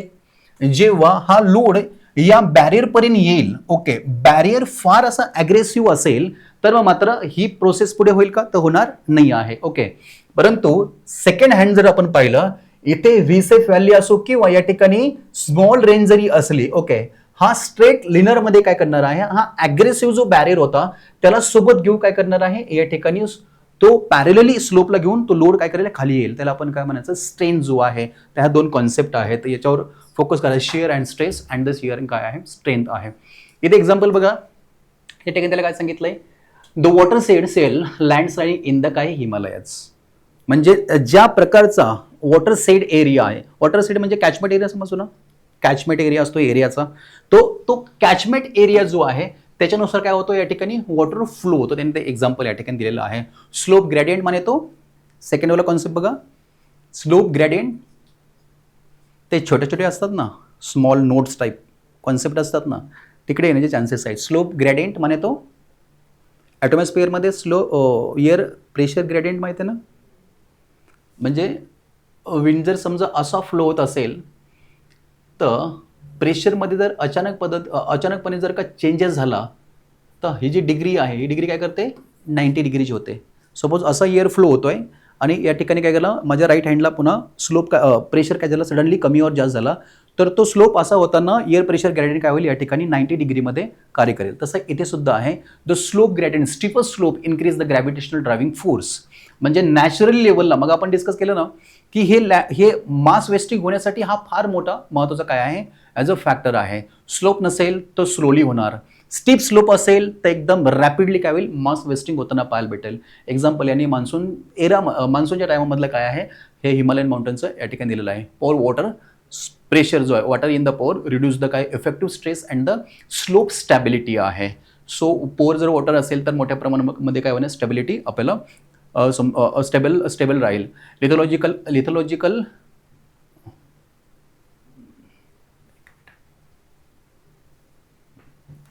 हे स्मॉल कॉन्सेप्ट आहे त्यातले. एस्ट्रोपी जो आहे, directional weakness due to the काय and the colour flotation of joints जेवढे काय असतील तुमचे लार्ज असतील तेव्हा मोठ्या प्रमाणात काय होणार आहे की ही जी प्रोसेस आहे ही काय होईल, रॅपिडली होईल. Vegetation cover, this is one of the most barrier. Vegetation cover जेवढं मोठ्या प्रमाणामध्ये असेल तेवढं मास वेस्टिंग काय होईल, स्लोली होईल. व्हेजिटेशन अनकवर्ड असेल तर मोठ्या प्रमाणामध्ये काय होताना पाहायला भेटेल आपल्याला की मास वेस्टिंग रॅपिडली होईल. अगेन एक one of the most factor झालेला आहे seismic activities, earthquake, vibrations disturb the slope equilibrium, जे की आत्ता पाठीमागे नेपाळमध्ये झालेलं आहे. क्लिअर झाला मुद्दा. सो हे काही इम्पॉर्टंट आहे, हे या ठिकाणचं तुमचं रिव्हिजनसाठी काय आहे, एक टेबल आहे. सो नाव तिसरा यातला महत्त्वाचा फॅक्टर आहे, मास वेस्टिंग झालेलं आहे, landform and the structural control आहे. आता landform and the structural control that means the काय आहे, एंटायरली लेवलला depositional and the erosional landforms. पुढे त्यांनी काही की लँडफॉर्म्स विचारलेत, V shaped valley that means the fluvial, stream आहे किंवा फ्ल्युअल काय आहे या ठिकाणी सिस्टीम आहे. Flood plains, meanders, just check out करा. पुढे तर आपल्याला त्याला बघायचंच आहे. ऑक्सबोर्ग लेक आहे and natural levees and deltas आहे. This landform due to the what, so running water. Okay, त्यानंतर नेक्स्ट वाला आहे एलिना आहे, ग्लेशियर आहे, कोस्टल अँड द काय क्रास्ट टॉपोग्राफिक किंवा आपण त्याला काय म्हणतो क्रास्ट काय आहे या ठिकाणी सिस्टीम आहे. हे त्याचे काही एक्झाम्पल दिले तर आपण त्याला पुढे डिटेल्समध्ये डिस्कस करणारच आहेत. स्ट्रक्चरल अँड लेथोलॉजिकल इन्फ्लुएन्सेस काय आहे, चेस्ट अँड द काय हो बॅग्स, मेसा अँड बुटाज आहे. आधी इमेज पाहिली होते मेसा आणि बुटाची टॉप मोस्ट एरिया असेल तर साईडने काय करतो या ठिकाणी इरोड होतो. सो ते त्याचे काही एक्झाम्पल आहे स्ट्रक्चरलचे. Geomorphic cycle and the landscape evolution critical appraisal आहे ते की डिव्हिजनल जिओमॉर्फिक जो सायकल आहे MW डेव्हिसने आपल्याला दिलेला आहे की how a geographical area evaluate और how a geographical area so on to the base line through the 3 stages. W डेव्हिसने किती स्टेज सांगितल्या, कोणत्या कोणत्या? Child, mature and old stage. गेल्या वर्षी क्वेश्चन आला ना, गेल्या वर्षी क्वेश्चन आलेला याच्याला पाहिलं, PYQ पाहिली ना, नावावरच ना. W डेव्हिसचा cycle explain W Davis erosional cycle, त्याच्या क्वेश्चन आले आहेत. लास्ट इयरचा जो क्वेश्चन पेपर झाला त्याच्यामध्ये क्वेश्चन आहे तुम्हाला तो. याचं आपण विथ द ग्राफिकल रिप्रेझेंटेशन्स याला आपण क्लिअर करणार आहे. नाव यूथ म्हणे तो इथे काय असणार आहे, इरोजन हाय लेवलला असणार आहे. अगेन मग ते सांगितलं की इरोजन जे आहे depends on the structure and the slope. Youth stage जरी असली, स्लोप जर नसेल तर इरोजन कमी होणार आहे.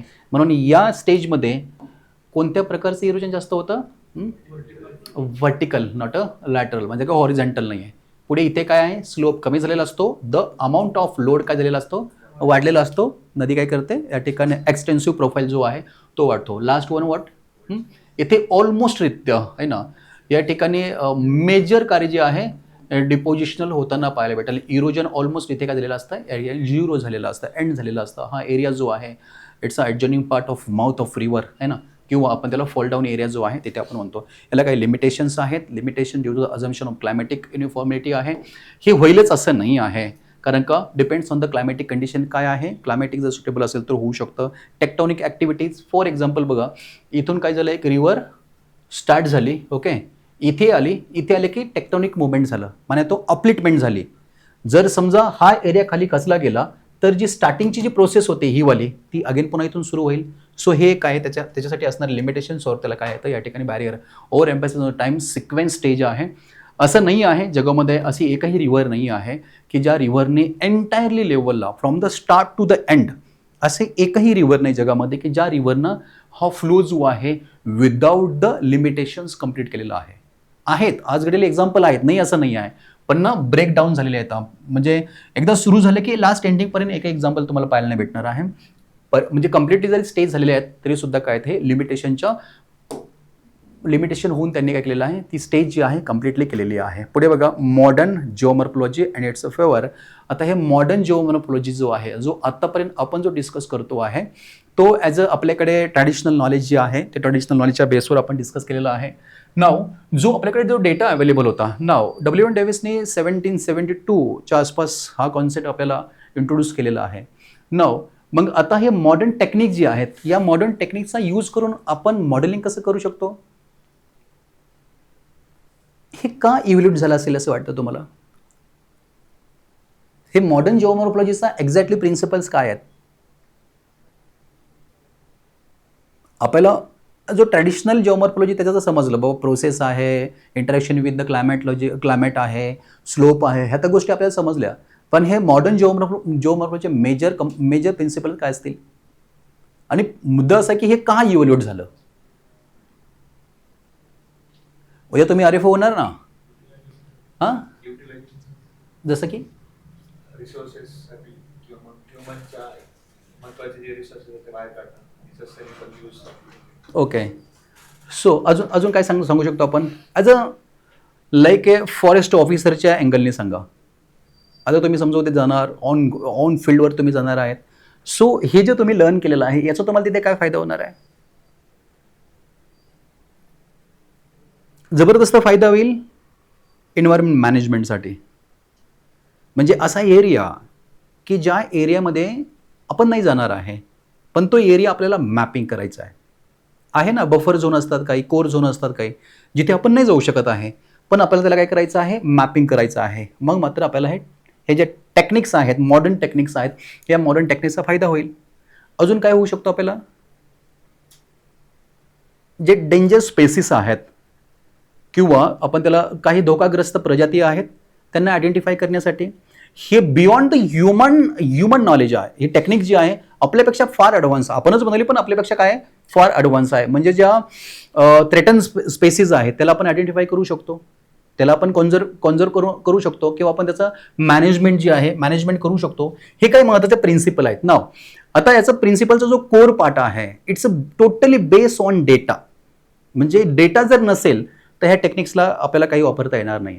मग आपल्याला डेटा कलेक्ट करण्यासाठी सुद्धा ह्या टेक्निक्स आपण यूज करू शकतो.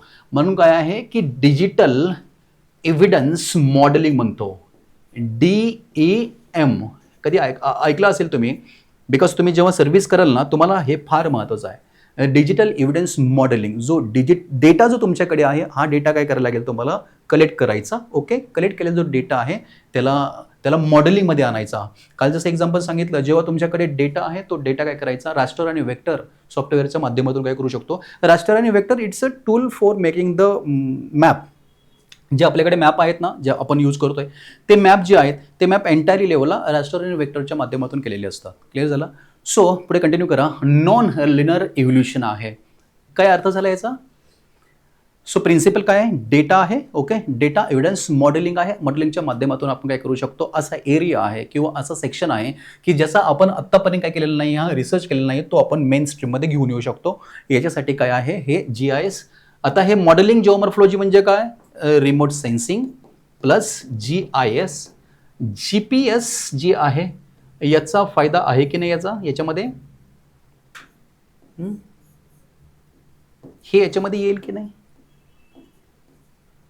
हे दोघांचं मी समजू शकतो किंवा तुम्ही समजू शकता.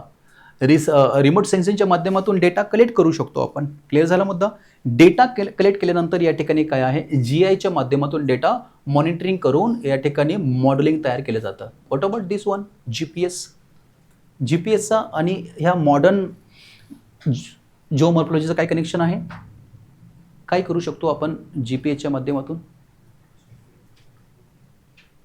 कुणाचं लोकेशन फाइंड आउट करणार,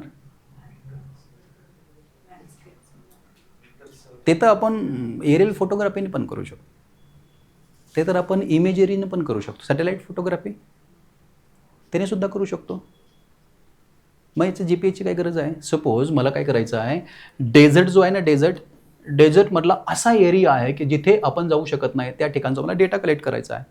मग मला याची काही गरज नाही ना, बिकॉज याचं जे प्रिन्सिपल आहे the GPS based on receiver. तर तुमच्याकडे रिसिव्हरच नसेल तिथे तर ते काही वर्क करणार नाही आहे. पण मला त्या ठिकाणी असणारे लँडफॉर्म जे आहेत ना, ह्या लँडफॉर्मच्या संदर्भात मला डेटा कलेक्ट करायचा आहे. तर मग मी कसं करणार, माझ्याकडे ऑप्शन आहे ना, माझ्याकडे आहे रिमोट सेन्सिंग माने तो माझ्याकडे 2-3 गोष्टी आहेत. कोणत्या, माझ्याकडे सॅटेलाइट इमेजरी आहे, ते नाही आहे माझ्याकडे. या ठिकाणी काय आहे, मी एरियल फोटोग्राफी करू शकतो.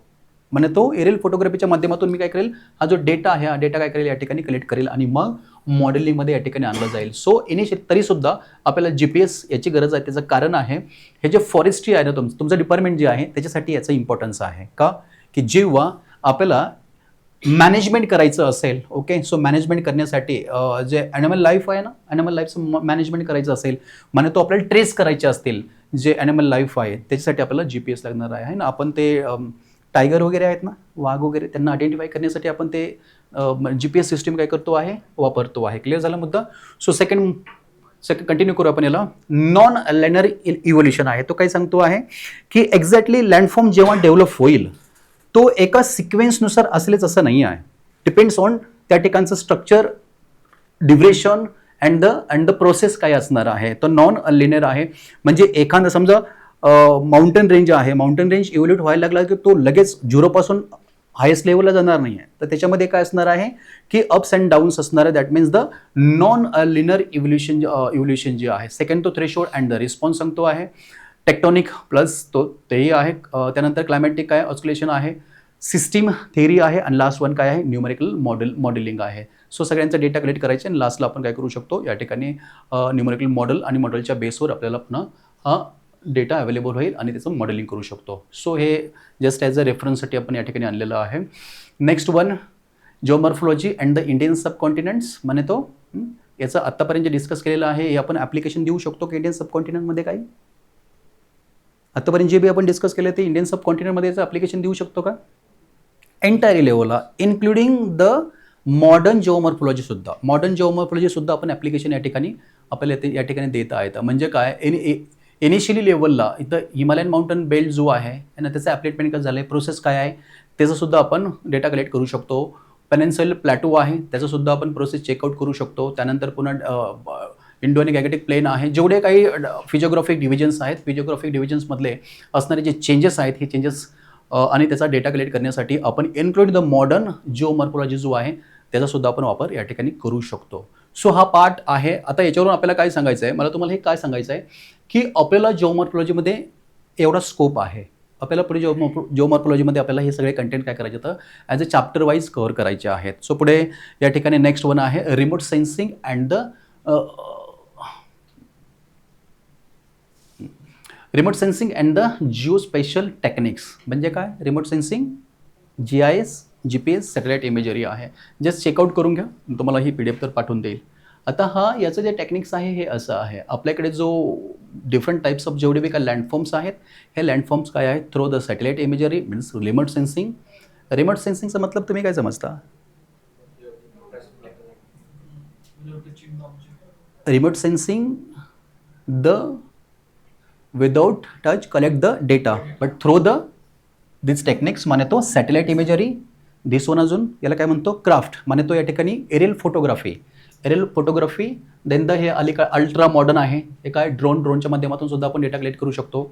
आणि मग हे डेटा कलेक्ट केल्यानंतर या बेस स्टेशनला याच्यावर काय केली जाते प्रोसेस केली जाते. ओके एंटायरली लेवलला आहे. आत्ताच्या रिसेंटच्या या एरियामध्ये जर तुम्ही पाहिलं तर आपल्याला मॉडर्न अर्बन इन्फ्रास्ट्रक्चरसाठी याचा फार महत्त्वाचा इम्पॉर्टन्स आहे. म्हणजे जेवढे बी काय हायवेज असतील, मेट्रोचे प्रोजेक्ट्स असतील, टनल्स असतील, देन द अजून morphology internal morphology of urban area असेल त्यासाठी हे फार इम्पॉर्टंट आहे. आपल्याकडे स्मार्ट सिटी आहे ना, तर स्मार्ट सिटीसाठी हे जे आहे हे फार इम्पॉर्टंट आणि युजफुल काय आहे हे टूल्स आहे. पुढे बघा एरियल फोटोग्राफी अर्थातच एरियल इमेजरीचे इंटरप्रिटेशन आहे. आता हे इमेजरीचे interpretation through the tone, texture, pattern, shape and shadow and the काय असोसिएशन. याच्यामध्ये एक कॉन्सेप्ट अशी आहे इमेजरीचं जे इंटरप्रिटेशन जे आहे जसा फॉर एक्झाम्पल तुम्हाला फॉरेस्ट एरियाचं काय करायचं आहे इमेजरी काढून त्याचं इंटरप्रिटेशन करायचं आहे. फॉरेस्ट एरियाचा कलर कोणता आहे पण ते इमेजरीमध्ये तसं दिसणार नाही. इमेजरीमध्ये टोटली काय कलर रेड टाईप दिसतो आहे. आता हे जे होत आहे याला अजून एक कॉन्सेप्ट आहे तुमच्या सिलेबसमध्ये different types of bands, the communication जे बँड्स आहेत. अच्छा हे जेव्हा एअरक्राफ्ट वरून फ्लाईंग करत असेल त्याला कसं माहिती असेल किंवा हा त्यांनी जे डेटा कलेक्ट केलेला आहे ओके सो हा डेटा कलेक्ट करून तो कसा कलर चेंज करतो तर ते डिफरंट टाईप्स ऑफ बँडचं जे आहे आपण हेल्प करतो त्या डिफरंट टाईपच्या बँडच्या माध्यमातून काय आहे कम्युनिकेशन इलेक्ट्रोमॅग्नेटिक जे सिस्टम आहे सो ते सुद्धा आपल्याला तुमच्या सिलेबसमध्ये आहे. सो हे इंटरप्रिटेशनचे काही महत्त्वाचे कंपोनंट्स आहेत. हे इंटरप्रिटेशन जेव्हा तुम्ही बघाल एखादी इमेजरी तुमच्याकडे येईल तेव्हा तुम्हाला या कंटेंटला पकडून इमेजरीचं काय करायचं आहे या ठिकाणी इंटरप्रेट करायचं आहे. टोन टेक्स्चर वगैरे वगैरे आहे ते. बाकी डेटा ओव्हरलॅपिंग आहे ओके. त्यानंतर एक क्लासिकल थेअरी वगैरे आहे. तो हा जो कॉन्सेप्ट आहे ह्या कॉन्सेप्टने आपल्याला एक फाउंडेशन आयडिया दिलेली आहे. कोणती सो बाबा आम्हाला या पहिला जो तुमचा युनिट आहे या युनिटमध्ये आपल्याला काय करायचं एवढ्या सगळ्या गोष्टी इन डिटेल्समध्ये डिस्कस करायच्या आहेत. क्लिअर झाला मुद्दा. सो पुढे टायटल टाकून ठेवा the basic concept of geomorphology. तर वेगळं काय होईल या ठिकाणी तुमचा पहिला चॅप्टर आहे बेसिक कॉन्सेप्ट ऑफ जिओमॉर्फॉलॉजी.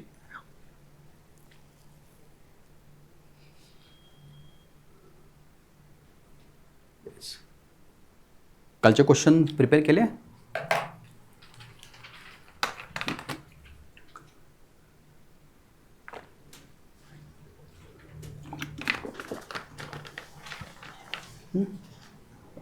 कालचे क्वेश्चन झाले?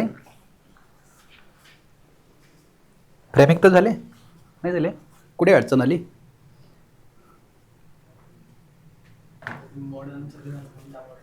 कशामुळे? मॉडेल, अच्छा, मॉडेलिंग आन्सर साईड थांबला आहे. अच्छा, ते एका पेजवर द्या ना, जरा मला लिहून द्या क्वेश्चन कालचे, मॉडेलिंग आन्सर पाठवा. हे क्रिस्टल क्लिअर झालं? तो पहिले टायटलिंग जे आहे ते टायटलिंग आपण क्लिअर केलेलं आहे. तुमचा जो नेक्स्टवाला जो चॅप्टर असेल तो असणार तुमच्या सिलेबसमध्ये मेन्शन केलेला. त्याच्यामध्ये इंडोजेनिक एक्झोजेनिक फोर्सेस आहेत का, अर्थ फोर्सेस आहेत का तुमच्या सिलेबसमध्ये?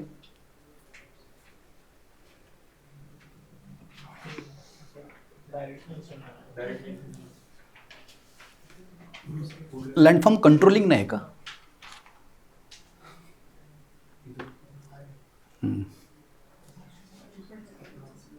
फॅक्टर कंट्रोलिंग ऑन लँडफॉर्म्स ते याच्यामध्ये नाही आहे.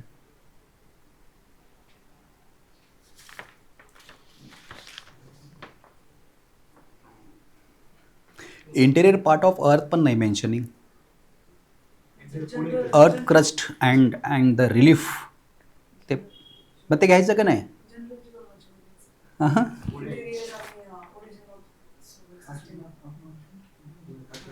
ना ते तिकडे नाही जाणार.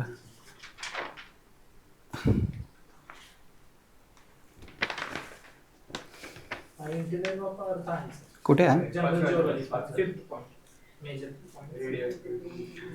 जनरल जिओग्राफीमध्ये युनिवर्स त्याच्यामध्ये दिलेलं आहे.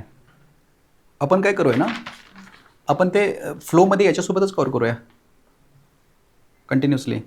इथे तुम्हाला पहिला जर दिलं ना, बेसिक कंपोनंट्स ऑफ जिओमॉर्फॉलॉजी, ओके, याच्यामध्ये फंडामेंटल कॉन्सेप्ट ऑफ जिओमॉर्फॉलॉजी आहे, राईट. त्याच्यासोबतच आपण वेदरिंगच्या आधी आपण त्याला कव्हर करूया, एक्झोजेनिक आणि इंडोजेनिक, म्हणजे फ्लो मेंटेन राहील. तो तुम्हाला सिलेबसला जरी इकडे दिले असलं पुढं ना, तरी पण आपण त्याला तिथे कव्हर करूया, म्हणजे ते तुम्हाला स्टडीला पण फ्लो जो आहे तो मेंटेन राहील. त्यांनी डायरेक्ट एक्झोजेनिकच्या ऐवजी तुम्हाला वेदरिंग मास वेस्टिंग दिलेलं आहे. What about the landform? लँडफॉर्मचा काय मतलब आहे? कोणते लँडफॉर्म्स आहेत? याला इंटरप्रिट करा, सिलेबसला पहिले इंटरप्रिट करा तुम्ही स्वतः. लँडफॉर्मचे ते एक्झोजेनिकवाले लँडफॉर्म्स. हां, एक्झॅक्टली. स्लोप थेरी आहे, त्याचा 4 थेरीज आहेत. पेंगची थेरी आहे, LG किंगची थेरी आहे, WM डेव्हिसची थेरी आहे, and types of slope and इट्सच थेरी. ते विचारलेलं आहे तुम्हाला लास्ट इयरचा क्वेश्चन पेपर बघा, थेरी आलेली आहे स्लोपवर. त्यानंतर हे जिओमॉर्फिक सायकल आहे. त्या 3 थेरीपैकी एक थेरी त्यांनी मेन्शन करून दिली, कोणती? WM डेव्हिसची आहे. बाकी 2 आपल्याला कंपॅरेटिव्हली करायचे आहेत, लक्षात आलं. आणि इट्स अ इंटरप्रिटेशन माने तो त्यांनी ते कोर्स सांगितलं ना, 3 कोर्स, त्या 3 कोर्सचे काही की कॅरेक्टरिस्टिक्स आहे. Morphology and its relation to the structure and lithology माने तो क्रस्ट इथे त्यांनी ते दिलेला आहे. जिओमॉर्फोलॉजी ऑफ काय आहे? इंडियन कॉन्टिनेंट्स माने तो हा त्याने जो लास्टवाला कंटेंट दिला ना, तो एव्हरी कंपोनंट्सला ॲज अ केस स्टडी म्हणून कोरिलेट करायचा आहे वरच्या. आणि त्यांनी ॲज अ शॉर्ट ब्रीफमध्ये तुम्हाला दिलेलं आहे, रिमोट सेन्सिंग, एरियल फोटोग्राफी, याचं इंटरप्रिटेशन केलं ना तुम्ही. हे पहिलं करा, इंटरप्रेट करा सिलेबसला. याला general geology and the Jio chemistry जे आहे ना, ते आपण जनरल जिओलॉजीचं सोबतच कव्हर करूया. ते मला कालचे क्वेश्चन दे ना जरा.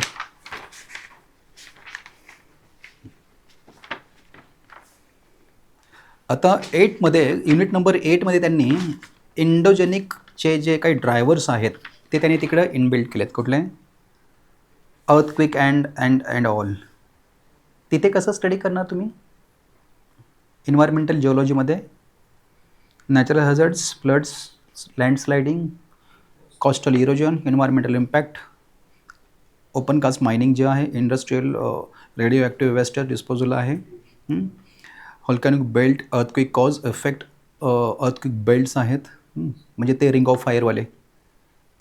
मग ते इथे त्यांनी मेन्शन केलेत, ओके. हे मेन्शन इथे केलेले आहे. आणि फर्स्टमध्ये आपण जेव्हा बघणार आहे इंडोजेनिक फोर्सेसवाले, एक्झोजेनिक फोर्सेस ऑफ अर्थ, या दोघांमध्ये काय फरक आहे का? त्यांनी इथे का मेन्शन केलं? याचा अर्थ काय आहे? 8व्याचा मतलब काय आहे? त्यांनी 8व्यामध्ये टाकले याचा मतलब नाही, ॲप्लिकेशन नाही, ॲज अ हॅझर्ड्स. तिथे घेताना त्यांनी ॲज अ हॅझर्ड्स म्हणून घेतलेले आहेत. हां, स्ट्रेट फॉरवर्ड असेल त्याच्या क्वेश्चन. वेव्ज, अच्छा. आता हा जो कॉन्सेप्ट आहे ना हा आपण सिक्वेन्सली फ्लो इथेच कव्हर करणार फर्स्टमध्येच. म्हणजे काय होईल ना तो तुम्हाला पुन्हा ओव्हरलॅपिंगमध्ये हेल्प करेल पुढे. Underground water and it's management पण आहे. ठीक आहे, याला सोबत ठेवा कंटिन्युअसली. यातला सगळ्यात टफेस्ट पार्ट कोणता आहे?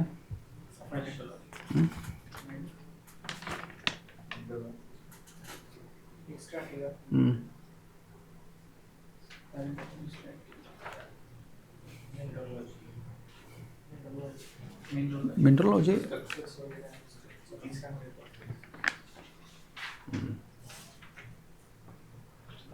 ते कंपाऊंड्स आणि ते लक्षात ठेवावं लागतील ना.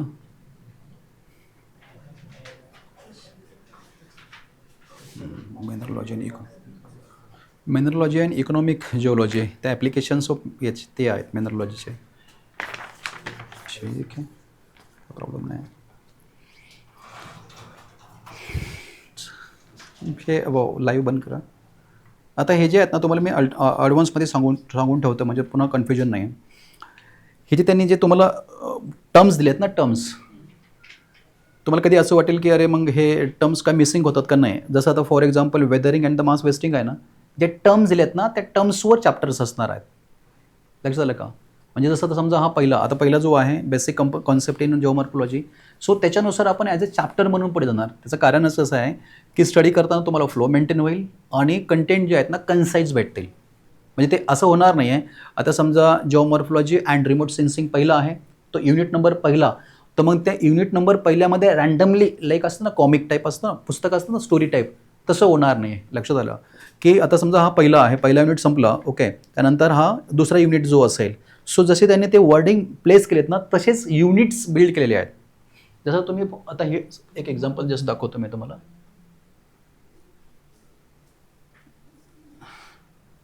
नंतर पुढे हे नको व्हायला की अरे खूपच हे व्हायला लागलं, काय व्हायला लागलं, लेंदी व्हायला लागलं, असं नको.